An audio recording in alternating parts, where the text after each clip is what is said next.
Hello everyone, this is part 1 of What If Naruto Made the Ultimate Sacrifice. This story is made by Terra of Genesis, and I hope you guys enjoy this video and to like, to subscribe, to share, and check out the playlist, to see more comment down below.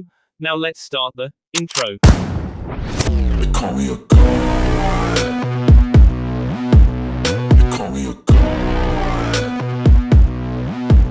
They call me a god. Join my membership, the perks are great. It's in the description. A blonde shinobi walked through the dark, noisy streets of Konoha as the rain slowly swathed his body. He kept on walking to his destination, not taking notice of the harsh weather as he was deeply enveloped in thought. He had shouldered an unimaginable burden for the protection of this village. Its populace had shunned and hated him, yet he still yearned to protect them. He had walked to the foot of a mountain which had the faces of the protectors of Konoha carved into them. A monument to the Hokages of Konoha. The dream of becoming Hokage and having his face carved into the monument seemed farther than ever. He looked at the 5 magnificently carved faces before his gaze settled onto the visage of the Sandaime, the first person to acknowledge his existence and show him some form of love. He began to climb without using his chakra and pushed his body to the limits, scaling the mountain with his bare hands, yet desperately trying not to lose his grip off the slippery surface.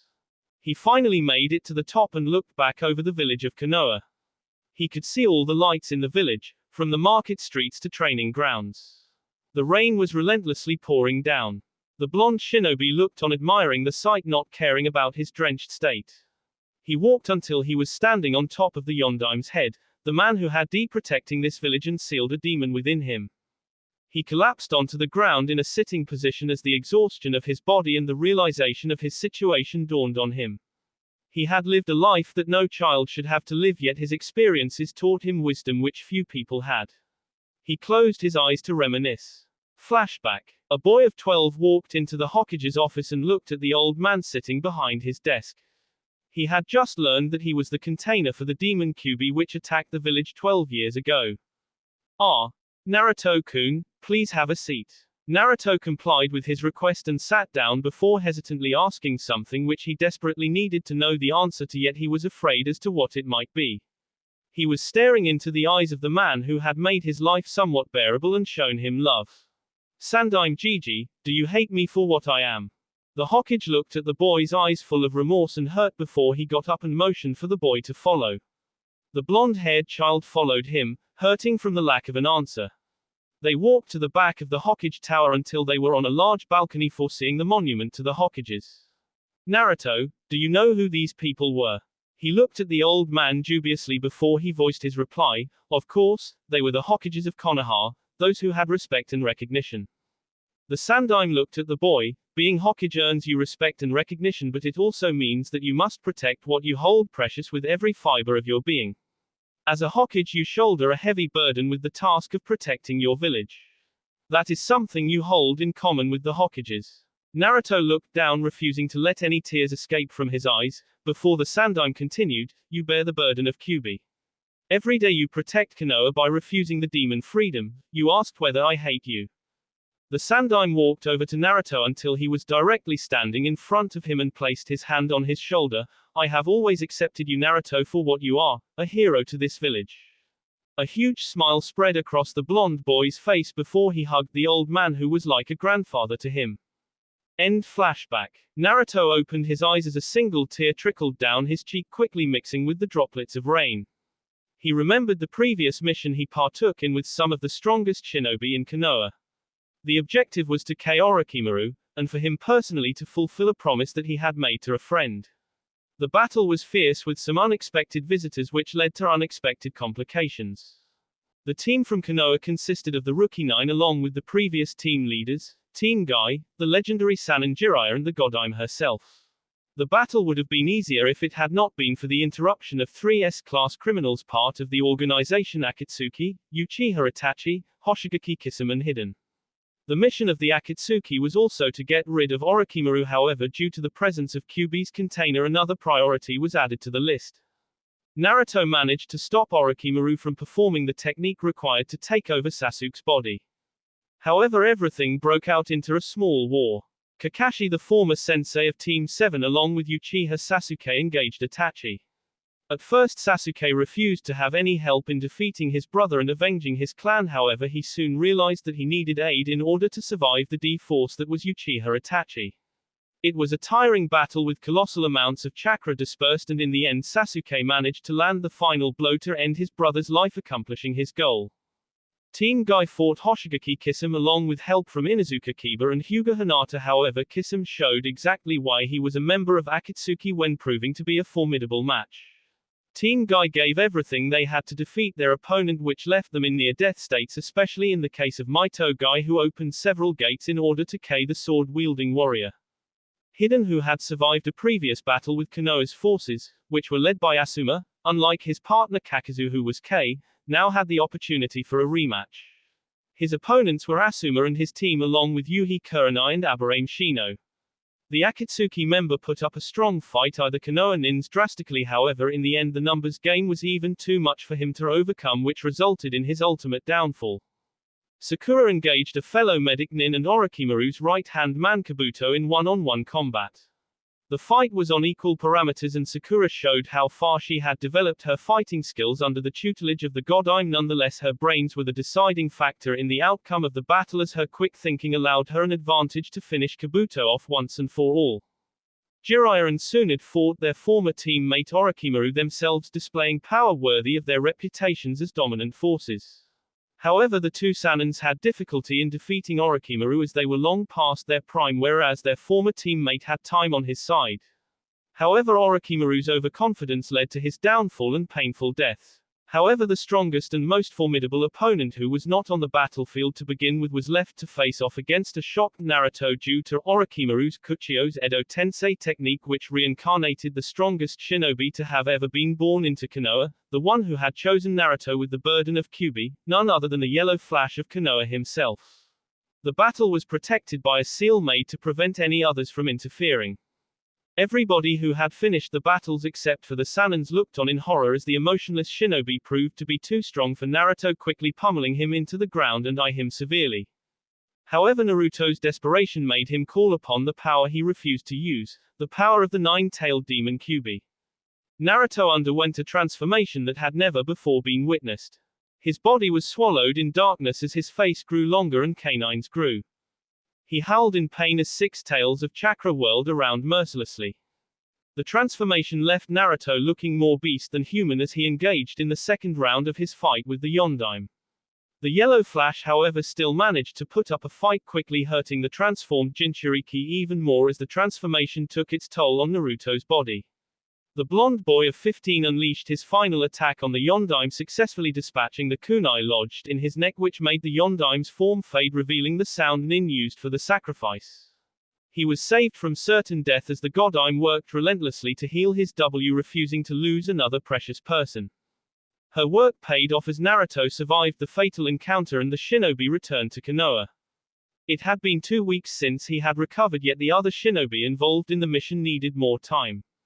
Sasuke had returned and his punishment was severely reduced as he had helped to stop Orochimaru and the S-class missing nin Uchiha Itachi. He was confined to the boundaries of Konoha to prove his loyalty before he would be able to partake in missions outside of the village. Today was the official celebration of the success of the mission as the knowledge of Orochimaru's demise was made public. Everybody was overjoyed and the party was still happening. However, on what should have been a glorious occasion, the rain fell as if the sky were crying. Uzumaki Naruto sighed as he inhaled the soft air surrounding him and looked at the thundering sky full of sorrow. The consequences of the battle had taken its effect on all the shinobi involved, however the price Naruto had to pay was the ultimate sacrifice. He wiped the few stray tears from his face as he refused to give in to his sorrow. "You can come out now, Ero Sennin," Naruto said impassively. Out of the bushes behind him walked out a large man with long white hair and bandages, holding his arm in a sling. The frog hermit Jiraiya looked at his student, trying to figure out his predicament. "How come you're not celebrating with the rest of your friends?"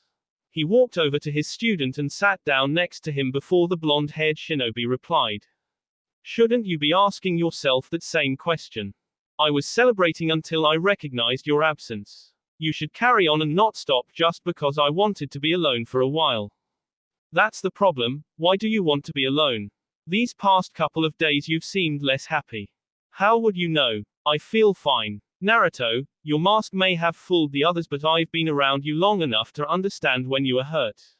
Your eyes betray your actions. The teacher and student sat in an uncomfortable silence for a few minutes, enjoying the view in front of them as the wind rushed past them. The frog hermit laughed, resulting in his protege to look at him incredulously. What's so funny? Oh, nothing, it's just that there are so many hot, wet women down there waiting to be stared at, and I'm sitting here with my Barker student. I must be getting senile. Getting. You passed the point of being senile a long time ago, Ero Sennin. Jiraiya s his student across the back of his head. Barker, you should show some respect to your sensei. Naruto looked at the large man before laughing. Arigato, Jiraiya sensei, for always being there. Jiraiya looked at his student solemnly before a serious expression appeared on his face. Why are you talking like this, Naruto? You once told me that for a shinobi, in every defeat there is victory, for we learn something from our mistakes.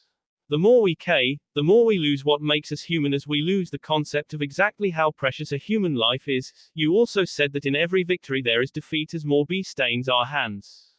Naruto rose from his position as he said this and walked away from where he was sitting moments before. While his back was still facing the frog hermit, he continued, I unleashed more Kyuubi chakra than I should have. The transformation left unrecoverable damage. He sighed, this victory resulted in the ultimate cost for me. Jiraiya looked at his student with a shocked face as the realization of what he meant dawned upon him. Naruto turned to look at his mentor, friend and father figure with repressed tears. I'm dying, Ero Sennin.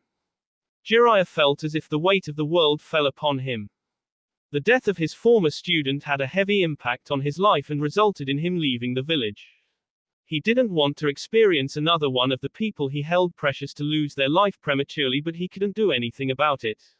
Jiraiya got up and walked over to the younger shinobi before giving him a one-armed embrace. The rest of the village of Konoha laughed and danced the night away, unaware of the price one shinobi had to pay as the sky continued to throw the rain upon the noisy yet elegant streets of Konoha. The godime sat at her desk doing the paperwork required of her position contentedly. With the recent victory, she felt good enough to do the generally harrowing task. She was still feeling the after effects of the party the night before, with her headache far from gone. However, what she didn't realize was that her day was about to get a lot more interesting with the unusually silent arrival of a certain perverted hermit. Well, isn't this a rare sight? You're actually awake and doing work. Tsunade looked up as a vein began to throb in her forehead. What the hell do you want, pervert? Tsunade looked around to face the Sannin with an angry glint in her eyes. I needed to talk to you about something important. It is concerning Naruto.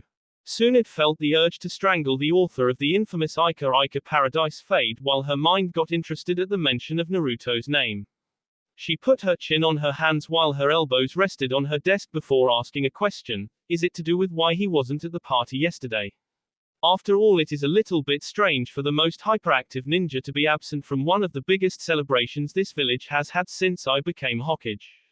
Jiraiya walked over to the seat across from her and sat down, making himself comfortable before he voiced his answer. No.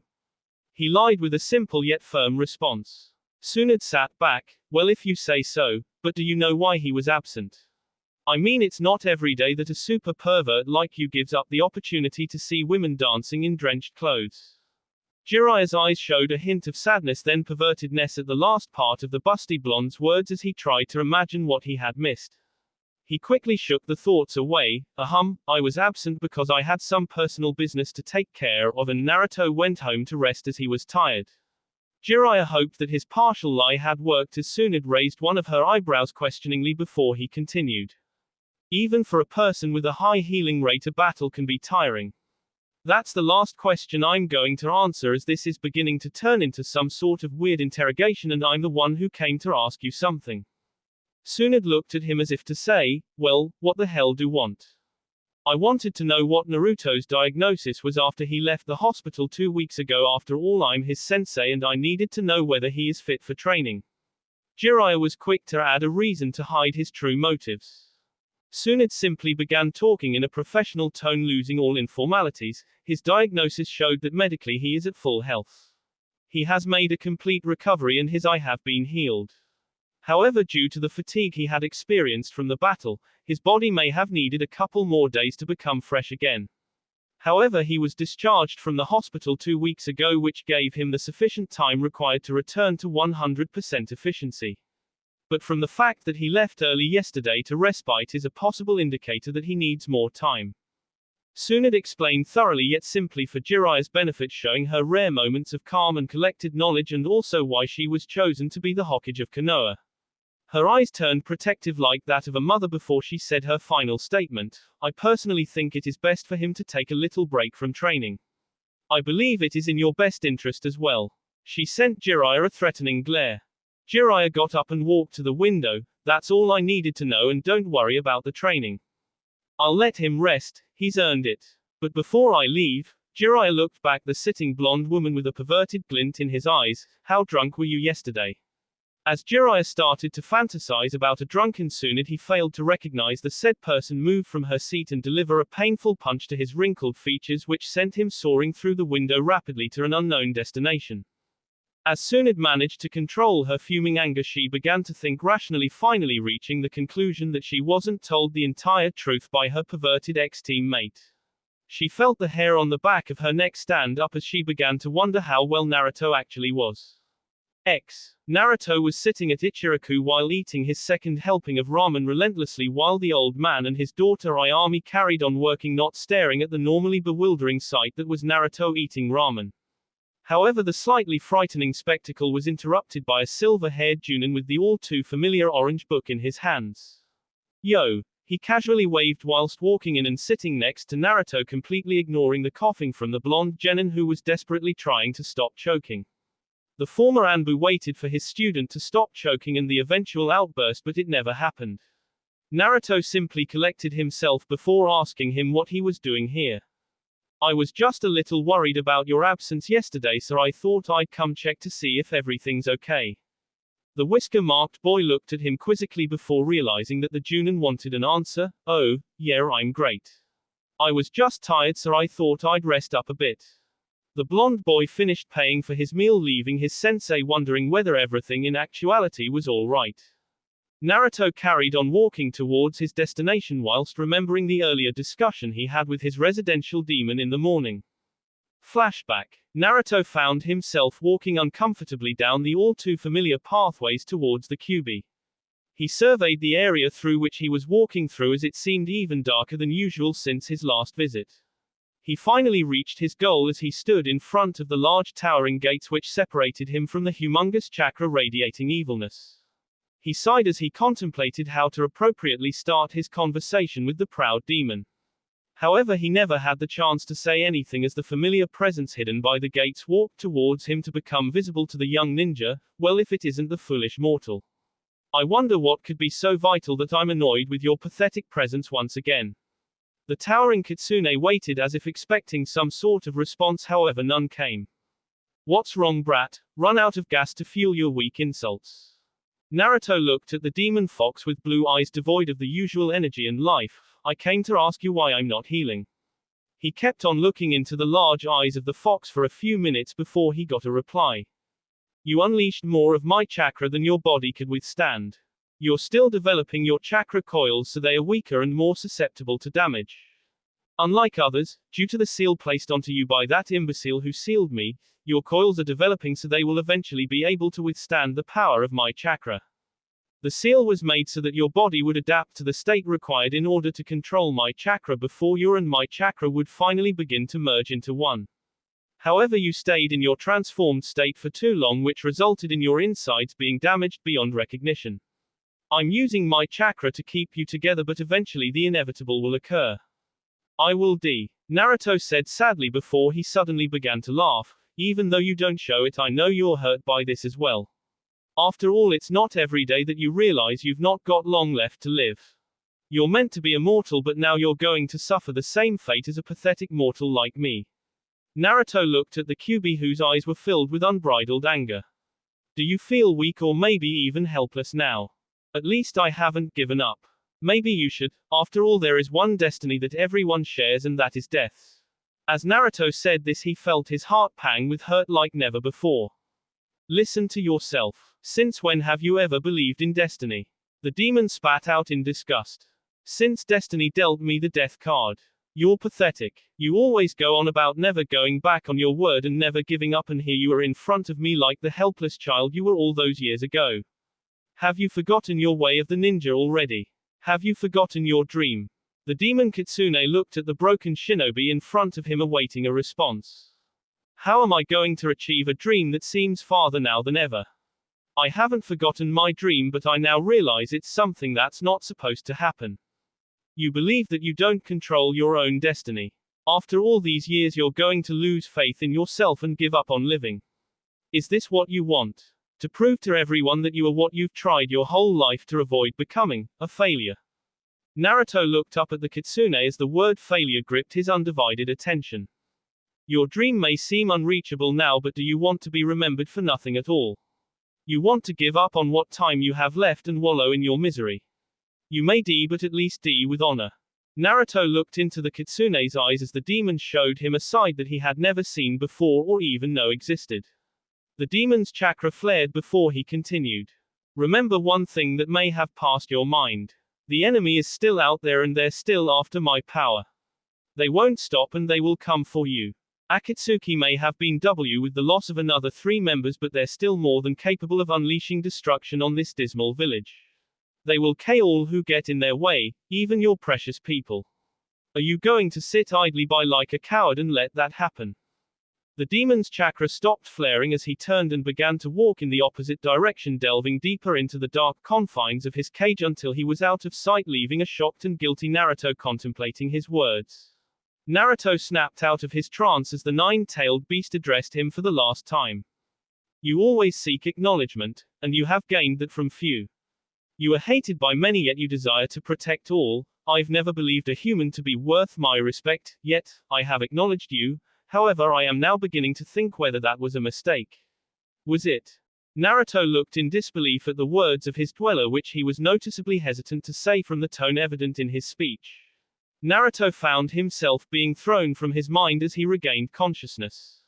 End flashback. Naruto kept on walking, deep in thought about the Kyuubi's words. He walked through the bustling market of Konoha, where all the people were deep in converse or e-business. There were also people who were quite obviously still feeling the effects of the big celebration. He couldn't help but smile at the peace the village was experiencing after such a long time. He stopped for a moment, looking at the monument to the Hokages in the distance before he made his way inside the Yamanaka's flower shop and found his nose was instantly filled with various pleasant fragrances. He looked at the counter to see a previously bored Ino look up in amazement, not believing who had walked through the door. Naruto, what are you doing here? The blonde genin looked at her as if she was stupid. You sell flowers, don't you? Ino just nodded her head before she asked, but why do you need flowers? Is it to impress a certain forehead girl? Ino playfully teased Naruto. The blonde replied with a plain answer, no. He began to walk around the store observing various types of flowers. They are for someone I have lost. Ino's face revealed a saddened expression at Naruto's words before she decided not to ask who it was, bearing in mind his abnormally serious demeanor. She had never seen Naruto like this, and she knew Naruto had been acting differently around his teammates, as her best friend Sakura told her. She didn't think it was possible for the usually glee-filled prankster to act like this, but now that she saw it with her own eyes, she felt remorseful for him as to what might have made him become like this. She asked a serious question in a professional tone, was the person really important to you? Naruto looked at her quizzically before she continued, it'll help pick out the best flowers. He sighed, he was my first friend, the first person to believe in me. She nodded and made her way to the assortment of flowers. She picked up some flowers before she headed to the counter, wrapping them up with Naruto waiting courteously. She placed the packaged flowers on the desk. I gave you luxurious, white lilies, simple yet elegant. They surround the orchids, accentuating their effect. They're perfect for you. Naruto paid her and gave her his thanks before he turned to leave. Ino quickly spoke before he left. I'm really sorry for whatever's happened, but your friends miss you, Naruto. The celebration yesterday wasn't what it should have been without you. Naruto realized the care and genuineness in her statement before he turned to address her one last time. I'm sorry for making you guys worry. It's just that I've been really tired since the fight, but I'll be better in no time. I give you my word. Ino felt better at his reassurance before she continued with her work. Meanwhile, Naruto continued walking until he arrived at Team 7's training grounds. He began to think of all the memories he shared with his team. They were mixed feelings of positive and heart-rending moment, but he had never let anything bring him down before. The wind silently blew, making its presence felt by ruffling the petals of the flowers he carried in his hands. He took in the beautiful sight of the sparkling river running under the bridge where his team would meet. He crossed over the bridge, ultimately ending up at the grave of the first person to give him acceptance.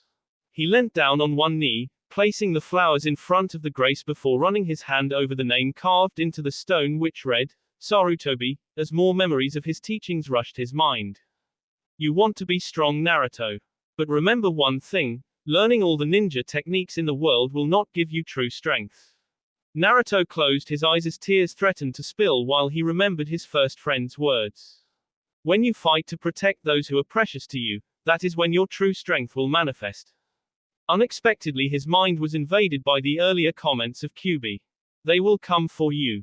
He felt fear rush through his heart, quickly being overshadowed with remorse. They will kill all who get in their way. He felt regret running through his veins as his head began to ache and his bee began to boil. Are you going to sit idly by like a coward? He felt a warm substance protrude through his closed eyes, running slowly down his cheeks as the tears of pain finally broke through. He braced himself as the final words of the kitsune ran throughout his mind. You may die, but at least die with honor. He rose and lifted his eyelids with determination carved in his eyes as he felt the fire within him burn with newfound desire of proving himself. He looked at the memorial of the Sandaime whilst the tears previously running down his face had long since dried, while his body gave off a boost of chakra, filling him with confidence. As a Hokage, you shoulder a heavy burden with the task of protecting your village. He finally spoke with coolness etched in his voice. You gave your life to protect everything that is important to you. You understood the risk and you fought with everything you had until the very end. You never gave up. I have always accepted you for what you are. I promise you, old man. A hero to this village. I will prove myself to be the hero you have always believed me to be. I will die protecting what I cherish most. If I am to die, I will die with honor. From a distance, an onlooker looked on as he felt himself more emotional than he was used to being. He spoke with pride in his voice. It is time, Naruto. You are finally ready. A loud ringing sound resounded through the rundown apartment of one Uzumaki Naruto as he groaned whilst sitting up. He looked through his bedside window to the streets of Konoha as the light of the sun slowly began to seep through the horizon. He had decided to get up at dawn to commence his rigorous training. He shifted out of his bed whilst only wearing boxes and made his way to the bathroom. He cleaned himself up, and whilst brushing his teeth, a messenger pigeon with a small scroll tied to its legs flew through his open window and rushed straight towards the open bathroom door before colliding headfirst into it with a reverberating sound as it slowly slid to the ground. Naruto finished up brushing his teeth and knelt down to the dazed bird prior to undoing the scroll attached to it. He repressed a laugh at the declining quality of the methods used by the Hokage to send messages to shinobi. He let the recovered pigeon fly through his window whilst he opened the scroll, making his way towards the kitchen of his abode. It was a simple summoning from the Hokage which required for him to be present at her office later in the evening. The scroll was burnt as the standard procedure required before he started eating breakfast and donned his usual black and orange attire. The young shinobi had already thought of the techniques he planned to refine and decided to gain better control of his elemental affinity of wind. The sun had finally risen, showering the streets of Konoha with light as Naruto made his way to his chosen training spot. The villagers were not expected to be awake at such an early time, however shinobis were accustomed to rising with the sun as it helped improve their awareness of the time and stop them from developing a habit of laziness. However, this didn't help his masked sensei with his tradition of always being late. Naruto had finally arrived at the same training ground he was in a few weeks ago whilst training with Kakashi. The trees were flowing with the gentle breeze and the weather was perfect for training. He stared at magnificent waterfall created by Yamato by one of his demonstrations of elemental control. The flourishing green vegetation that had been created on the sides of the waterfall was still as lush as when he first saw it. He had decided to use this training ground as it was out of the way and isolated, therefore there was a small chance of him being interrupted whilst training. It also had what was necessary for his training, especially the waterfall, as it would help him further elevate his chakra control to what he hoped would be cage level. It had been a day since he had hardened his resolve, and he decided to train as soon as possible, considering that he didn't have much time. He was going to use the same method of training Kakashi had taught him, since it would help him gain large amounts of experience in a short amount of time. He would use the Taju Kage Bunshin no Jutsu to create a large amount of clones and give them each separate tasks to perform. In the end, when he would release the jutsu, he would gain all the knowledge and experience of the clones. However, he needed to be careful when performing this training, as excessive mental fatigue could damage his mind. Hence, he was going to slowly increase the time he would spend using this particular form of training slowly over time. He performed the hand seals necessary before a mass of clones popped up as the large cloud of smoke dispersed. The clones standing in front of him observed him, eagerly awaiting his instructions, as they all were prepared to try their hardest. The miniature army of 1,000 looked at Naruto when he addressed them. "All right, I want all of you to break into 10 even groups." No sooner had he said that, the clones quickly began to shuffle, when several minutes later 10 groups of Naruto stood in front of him. "All right, now I'm going to hand out each group different tasks to perform. You may have to understand how to use a jutsu better, or you may have to improve your chakra control. The tasks will vary and some may be harder than others, but they're all equally important." The groups were named from 1 to 10 before Naruto proceeded to handing them their objectives. The small army of Narutos immediately began training once they knew what they were supposed to be doing. Group 1 had to try and walk up the waterfall using their feet in order to improve their chakra control and understanding. At first they completely failed, and none of them could understand how to even walk up one foot of the waterfall. However, they soon started working together, and now most of the clones were capable of making it 5 feet up the waterfall before they lost control. Group 2 were struggling with their task, as they had to practice meditation in order to be able to communicate with the QB without losing awareness of their surroundings. This was extremely hard, as whenever they attempted to converse with the demon fox, they ended up in the sewer-like abode he was caged in. Group 3's task involved developing their kenjutsu skills by using the Kase no Yaiba jutsu. This would give Naruto a weapon, and he also needed them to find out how long they were able to maintain the technique before the chakra drain became significant. Most of the clones were doing well and managed to retain the Blade of Wind's shape and practice their control with it. However, there were some clones that couldn't control the amount of chakra they pushed into the blade, resulting in one clone accidentally extending the sword and striking down a fellow clone. Group 4 was figuring out attack formations that Naruto could use in battle whenever he used the Kage Bunshin technique. They were finding it hard, having only come out with one formation that would be of any use so far. Group 5 had to try and develop their understanding of the element of wind so that Naruto would be able to use it as efficiently as possible without wasting chakra. The 100 clones were sitting whilst contemplating some of the discoveries, and some were talking together about it. Group 6 were currently attempting to perform the techniques they already knew with one hand. This task was extremely hard, and the whole group attempted easier techniques such as the Bunshin no Jutsu and Kawarimi no Jutsu. Group 7 had the task of finding out how they could make themselves explode. The idea originally came to Naruto when he saw Uchiha Itachi using the technique in his battle against Sasuke and Kakashi. The group had split into 2 parties. The first party, which had 75 clones, would give the remaining 25 clones ideas on how to explode before they would attempt them, seeing if they were successful. Group 8's task was to jump the final hurdle in mastering the Rasengan. This group was having the most success so far, as they already understood all the basic principles of the technique. Group 9 had the task of building their genjutsu defense, since it was Naruto's weakest attribute. He decided that even if he didn't have any attacking genjutsu, he would still need an unyielding resistance against them. The final group of Naruto clones had the assignment of gaining more control of the newest technique that Naruto had added to his arsenal. This was an original technique which he had created whilst training with Kakashi, and it was extremely destructive in power, resulting in it being named a S-class technique. He had named it Yashikatsu. He released a large amount of chakra when utilizing this technique, and it was also the strongest technique he knew. Naruto continued training ruthlessly for 2 hours straight before he finally released the Taju Kage Bunshin no Jutsu. The knowledge gained from the clone's experiences bombarded Naruto's mind as he felt himself drifting into unconsciousness. However, he never hit the ground as a hand gripped the collar of his jacket, stopping him momentarily before.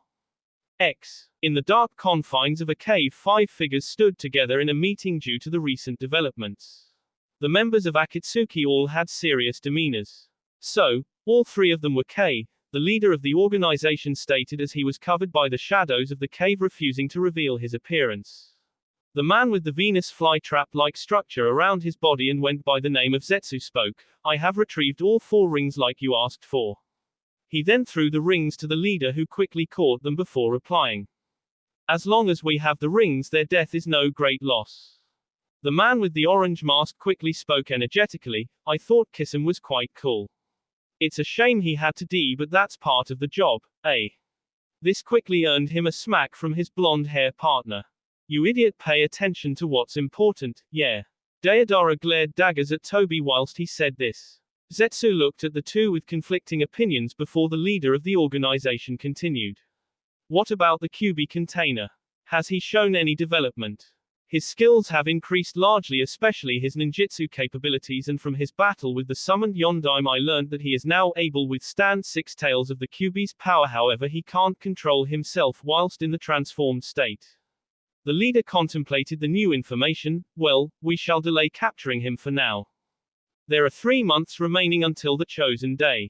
That is the time we have remaining to capture the other Bijus. Deidara and Toby, you are to capture the Rokubi.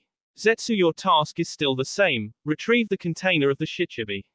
The leader then looked towards the only other member of Akatsuki who had yet to speak. She stood with her arms folded across her chest and her face hidden in the shadows. Have you located the container of the Hachibi yet? The mysterious woman simply shook her head before she spoke. He has escaped me once again. I will be sure to capture him within the designated time. The leader nodded his head before Toby asked him a question. So now that Itachi and Kisame are dead, who's going to capture the QB vessel? After you have accomplished your designated task, you are to travel to the Fire Country to capture him. With the upcoming Chunin exams that are to be held in Konoha, it will be easy to infiltrate the village. Deidara and Toby nodded in understanding before the mysterious figure finished, and just in case, I will accompany you. After all, it has been a long time since I've seen my native land. Naruto slowly opened his eyes as the blurred details of the landscape slowly began to focus. He found himself lying under the shade of a tree. So you're finally awake. I was beginning to wonder how long it would take. Naruto jumped a bit at the voice as he was not expecting anyone else to be here. He looked to his side, finding the infamous super pervert Jiraiya sitting cross-legged on the grass. Ero Sennin, what are you doing here and how long was I out cold? You've been out for 2 hours. So this is the training method Kakashi thought up for you, I presume. Yeah. His response was simple and short. Quite ingenious, it is something to expect from someone of his intelligence. Jiraiya paused for a moment. So, why are you training so hard? I need to become stronger. You are already quite strong. From what Kakashi has told me and from what I have seen, you are already at Junin level and your ninjutsu surpasses even Kakashi's. I'm still not strong enough to be able to defeat them. Jiraiya's face had a perplexed expression before he realized who he was talking about. I see, the promise you made yesterday. You were planning on defeating Akatsuki. The frog hermit ignored the surprised Naruto and continued, in that case you have a long way to go. Naruto quickly spoke, you saw me while I was at the old man's grave. His face turned solemn, why are you spying on me? Jiraiya placed a hand on his shoulder, hey, I'm just worried. He tightened his grip, I want to help you. The legendary Sannin removed his hand to his side before leaning back against the bark of the tree, you know Naruto. Maybe you should let the old hag examine you, she might be able to do something. No. Naruto looked down as he was reminded of his impending death. No operation or medicine can fix the damage that has been done. The QB is constantly using his chakra to stop me from falling apart inside. It'll only be so long before it happens. The remaining threads of hope in Jiraiya were broken as he heard this, you haven't told her. She's already suffered because she felt helpless about her brother and Dan. I don't want her to feel pain again. Naruto, she'll be hurt deeply by your death. She has a right to know beforehand. The blonde genin looked towards his mentor. Promise me you won't tell her. Jiraiya looked taken aback at the statement of his student before he steeled his resolve. Fine, I promise. But I trust in you to do the right thing. A few minutes of silence passed between the two as the wind blew past them. Jiraiya moved his hand to his pouch, which promptly earned the attention of his protégé. He pulled his hand out from his pouch, revealing a long yellow scroll with an elegant red ribbon tied around its center. What's with the scroll? Naruto asked curiously. Jiraiya sighed before handing the scroll over to Naruto. You are finally ready. I don't understand. The blonde eyed the scroll in his hands. Before the Chunin exams 3 years ago, the old man gave me that scroll. I was informed to give it to you when I believed you were ready to learn what is inside. I'm guessing the old man knew that he didn't have long left. Naruto felt a great happiness fill within him as he thought about the old man, that was given to the old man by the Yondaime himself. The blonde turned his head towards his mentor as soon as he said that. His dying wish was for you to receive that scroll when you would be responsible enough to learn the technique inside. The Jinchuriki asked his sensei a simple question, why me? The Yondaime didn't have any family. He had no known relatives. He had nothing to leave behind except for the technique which led to him being recognized as the Yellow Flash. When he chose you to be the container, he knew that he was placing a great burden upon you, but in his heart he truly felt that you would be accepted by the people. This scroll was left behind to help you protect this village. He was the only one who knew this technique and left a detailed scroll on how he created it and how to use it. That is what you are holding in your hands right now. Naruto looked at the graceful scroll in his possession in awe. The Yondaime was a great man who gave his life to protect this village. What helped him become one of the best will now help you achieve your final ambition. Naruto felt himself overjoyed that the legendary shinobi had chosen him to be the receiver of his famous technique. The technique which had helped Konoha acquire the advantage in the Third Great Ninja War.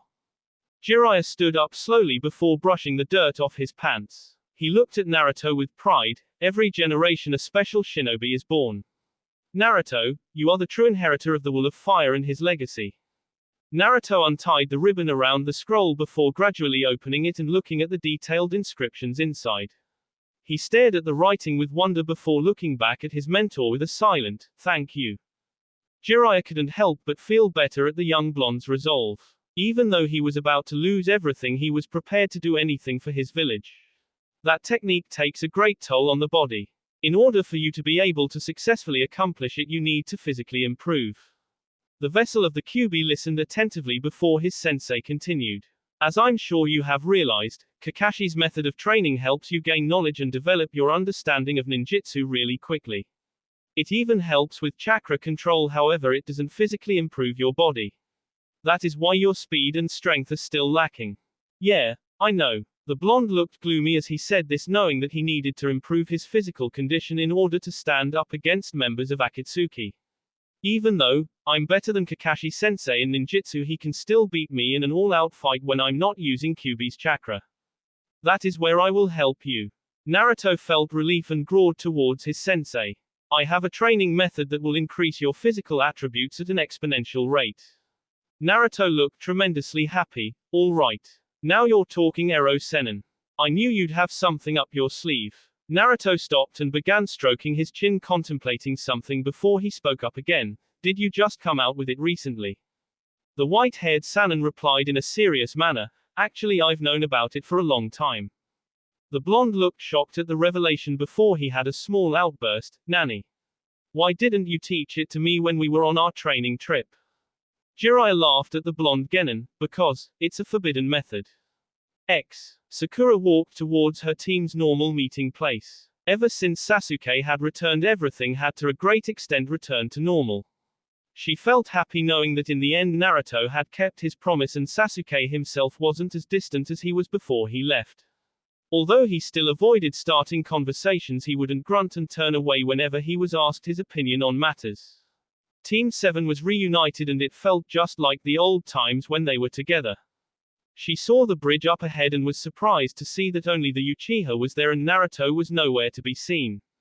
This was peculiar as he would normally be the first one there. She hadn't seen the blonde genin a lot in recent times and had got concerned when he didn't appear at the celebration of Orochimaru's death. She felt relieved when she had talked to Ino the day before, having been informed by her friend that the hyperactive ninja was just recovering from his grueling battle. She walked onto the bridge over the flowing stream. Ohio, Sasuke-kun. The young Uchiha was leaning onto the railing of the bridge looking into the water below as the fish jumped. He looked towards the pink-haired medic upon her greeting and gave her a nod of acknowledgement. I see Naruto hasn't arrived yet. Tsunade's student decided to walk over to the railing near Sasuke and leaned against it. No, he hasn't. The Uchiha expressed his surplus retort. He carried on staring into the water, which was sparkling due to the sunlight bouncing off its surface, and continued, I haven't seen much of him lately. The black-haired young man was deep in thought about his companion's strange behavior as of late. Neither have I. She frowned when saying this, but quickly had a smile plastered across her face. I wouldn't worry about it. He was at the Yamanka's flower shop yesterday. He told Ino that he was just tired from the battle 2 weeks ago. Sasuke straightened up and folded his arms across his chest. He was at a flower shop. Did Ino happen to say why he was there? His question was nonchalant. Sakura looked at him with a confused expression. To buy flowers, most likely. Why does it matter that he decided to buy flowers? The calm young man looked at her. The question is not whether he bought the flowers, but for whom. The pink-haired girl was thinking inquiringly about her teammate's words. A series of situations began to run through her mind before she stopped at a particular one. Could he have found a special girl? Suddenly the young kunoichi felt her insides twinge with a bizarre feeling towards Naruto. She couldn't understand what she was feeling towards the blonde, but she felt angry nonetheless. Shanaro, Naruto, I'll freaking KU. The air was filled with a familiar poof, and the entrance of their perverted sensei. He gave them a relaxed wave followed by his usual greeting, yo.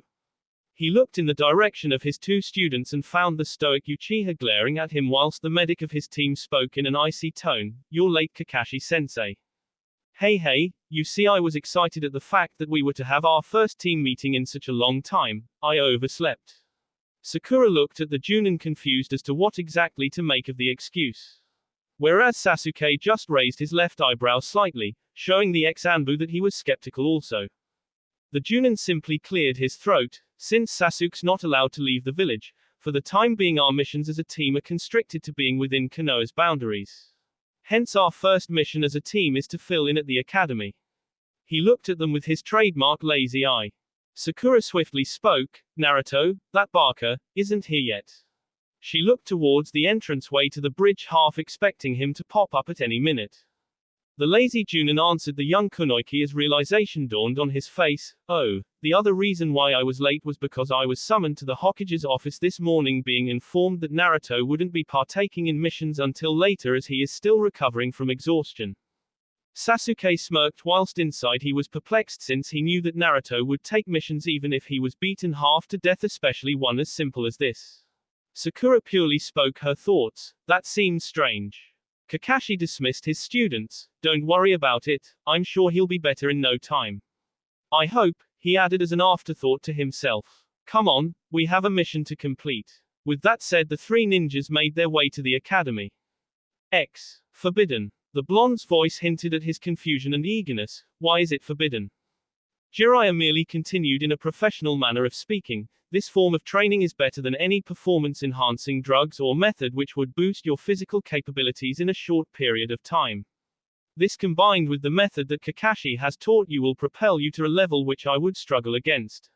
It is a combined creation of mine and the Yondaime's. He was the only one who has ever used this form of training. Naruto had numerous questions that needed answering. Yeah, but if it can help a ninja become strong so fast, why would it be forbidden? This training method is good for a shinobi in the short term. The long-term effects are devastating, to say the least.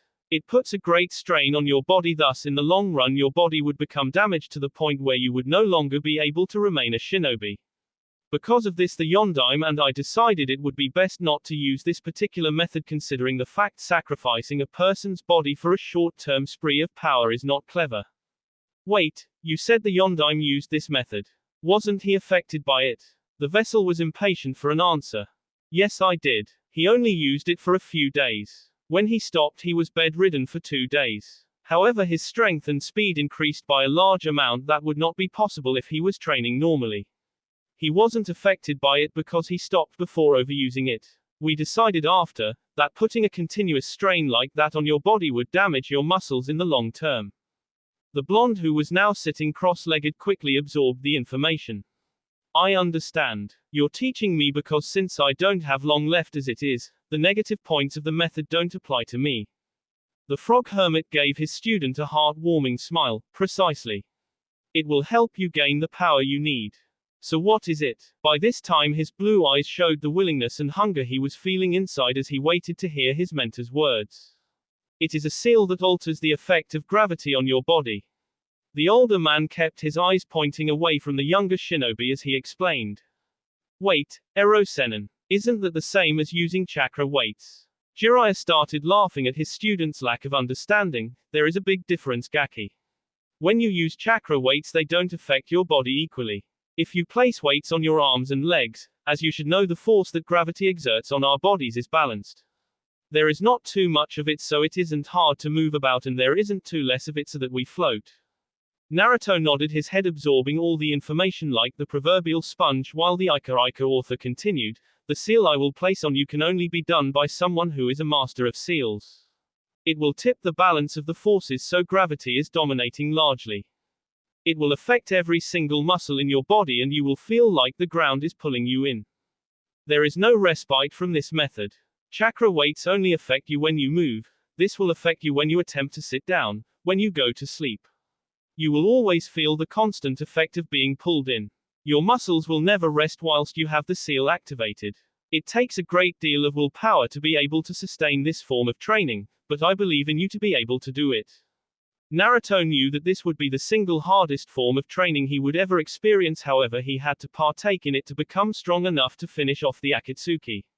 I understand, I'm ready whenever you are. Jiraiya had a smile on his face as he nodded. Before I place the seal, I'll teach you how to deactivate it, since it'll be a lot harder for you to listen when I've put it on.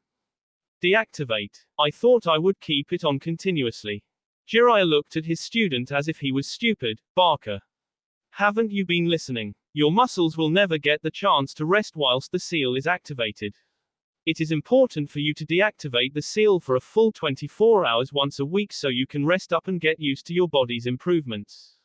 Naruto sheepishly scratched the back of his head. Gomen, no need to get worked up. When you have to deactivate the seal, channel some chakra into your hand before placing it over where your heart is and say Juushin Fuan Kai. Jiraiya told Naruto to take off his jacket and shirt as he gave him his final instruction. As soon as I place the seal, be ready to fight with everything you've got.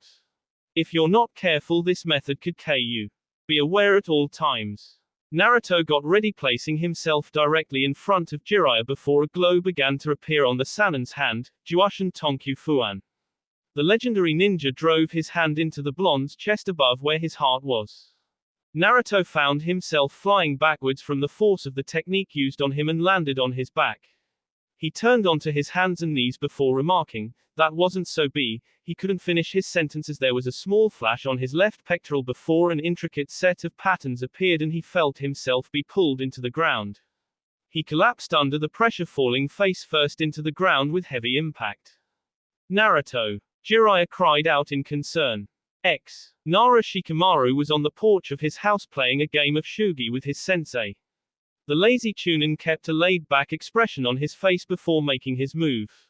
He liked to relax and was lazy by nature, however after the mission where he fought against Hidden he savored the moments where he would play shugi regardless of whether they weren't much of a challenge. You know, sensei, I still don't understand what you meant. Sarutobi Asuma took another drag of his cigarette before he contemplated on making his move.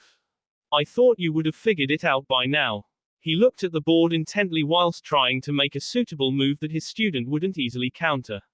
He had never beaten the young genius in a game of shugi, however he would sometimes put on a rare performance resulting in a close game. If the king is taken, it means checkmate. The game is over, however if the Hokage isn't the king that we should all protect, then what is? Asuma blew out the smoke from his mouth before re-entering his cigarette. He made his move as he answered the first Chunin of the Rookie 9. In what light do you see this village? What does it stand for?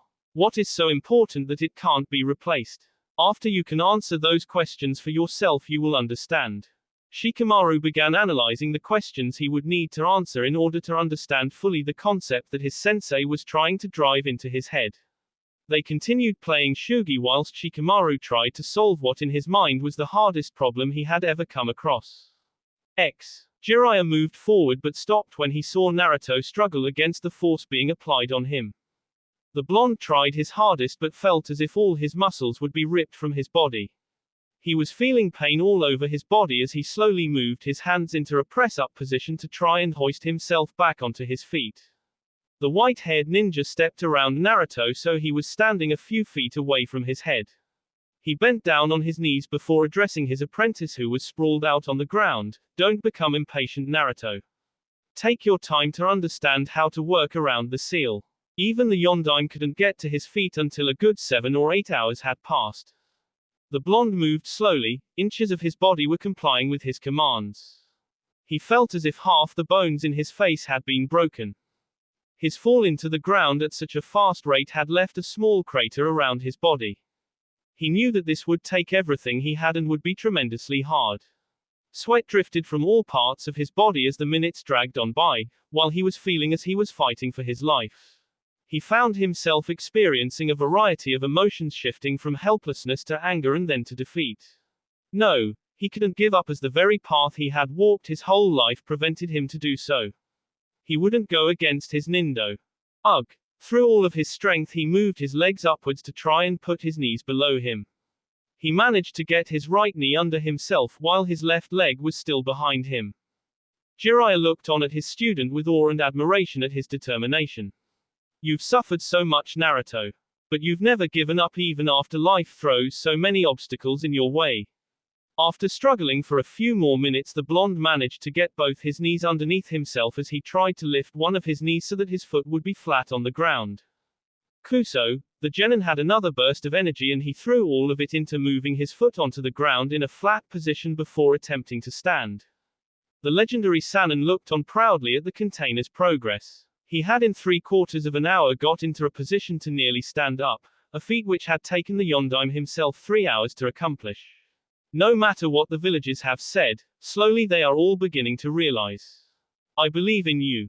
Jiraiya looked at his student keenly as he began to speak, made a promise. The blonde was now trying his hardest to get his legs straight before he could straighten out his back and stand. Toroji-san. He managed to get both his legs under him but was now fighting to straighten out his back. I won't go back on my words. That's my way of the ninja. The perverted hermit had a large smile on his face as he felt the feeling of joy run through him. Show them all, Naruto. The blonde screamed out of frustration and large effort. I won't break my final promise. With all his remaining energy and determination, Naruto sprang up, straightening his back and finally stood upright. His upper body glistened with the sweat that had left trails all over his body. The articles of clothing that remained had become drenched with sweat as he panted heavily from all his exhaustion. What it means to be a true shinobi. That will be all for this video. Be sure to like, subscribe, share, and comment down below for more videos. Goodbye.